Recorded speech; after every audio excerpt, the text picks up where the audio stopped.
Hello friends, and welcome back to the Homesteading Housewife. I am Monica for those of you that are new to my channel. Today we are making peanut butter, but not just peanut butter, we're also doing cashew butter. And I'm going to show you how to customize it to exactly how you're wanting. You're going to know exactly what's in it. Every time I get ready to go to the grocery store, we're like, well, can we make it ourselves? And it's honestly coming from my husband a lot more because he sees the difference in how he feels. He sees the quality and the taste, and it tastes better, and he is hooked. He used to think it was kind of like a hobby. Not anymore. He is so invested in making everything homemade. So I'm excited to bring you along for the peanut butter, cashew butter. I've done pistachio butter. We've been doing our own. I guess I should have started with this. We've been making our own peanut butter for a couple months now, and we can't get enough. Like, it's so good. So you only need one main ingredient. You need whatever peanut you're going to use, and you need to roast them.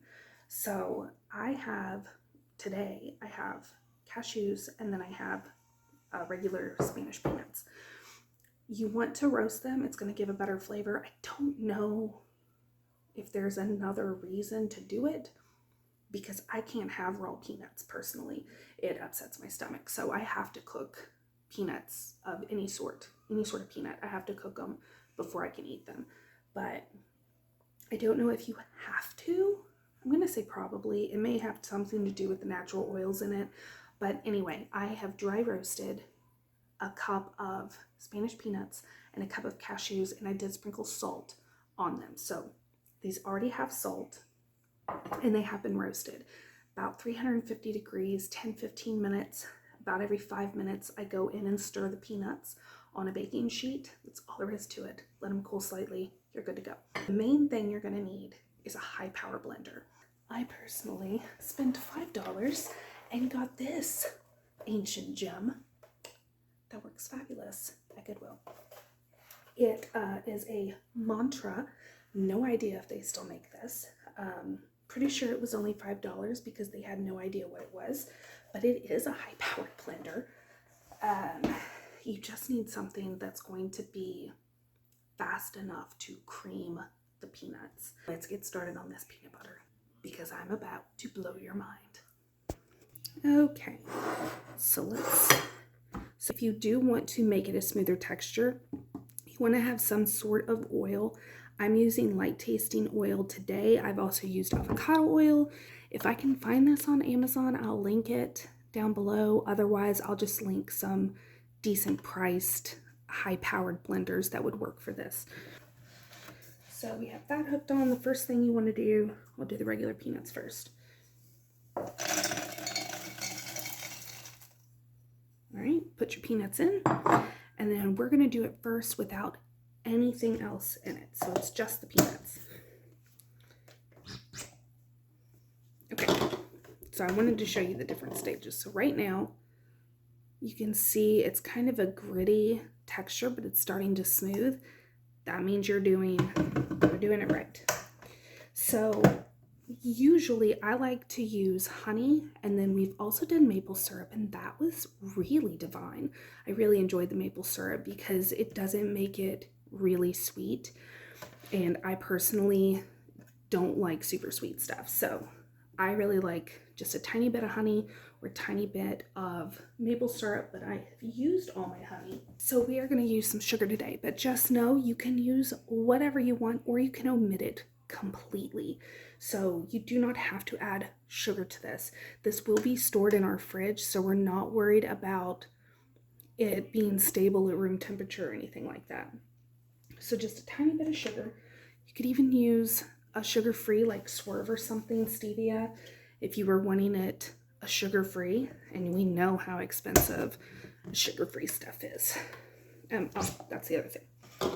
I am going to add a tiny bit of oil, maybe a teaspoon to start, because we can always add more, but you can't add less.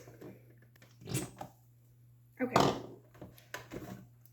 So this is with the teaspoon of oil.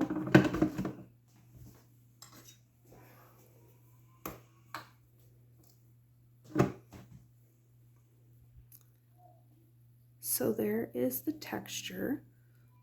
It's like a thick peanut butter. Really good. Really good, honestly.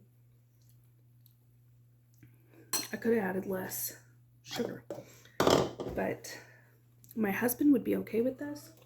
But just for the sake of showing you, because he likes chunky, I will add a little more oil to show you the smoother texture.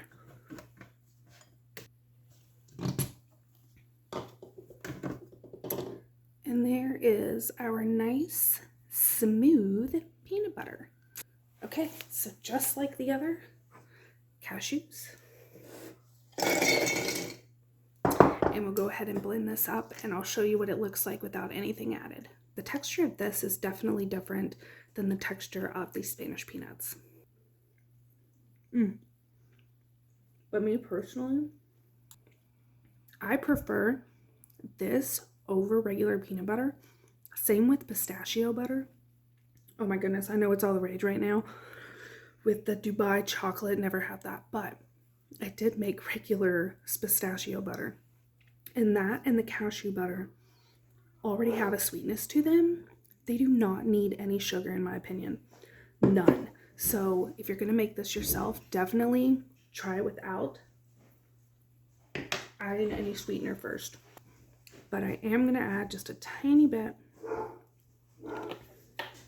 just to make it more spreadable, because this will be gone, I'm telling you, in no time.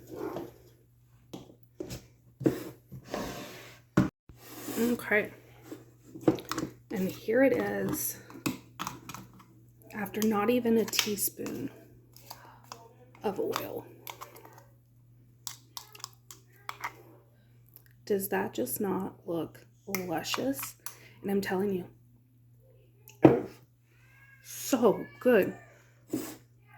Like I said, do not need sugar with pistachio or cashew butter, which just makes it even more healthy. It does not need all the garb that companies put in their peanut butter. And you can make whatever you want. Walnut butter, pecan butter. Mix and match your butters. The possibilities are endless. I hope you enjoyed this video. I hope I taught you something, or at least encouraged you to make your own peanut butter, because I am telling you, once you make your own, you will not go back. And I will see you all on my next video. Thanks for watching.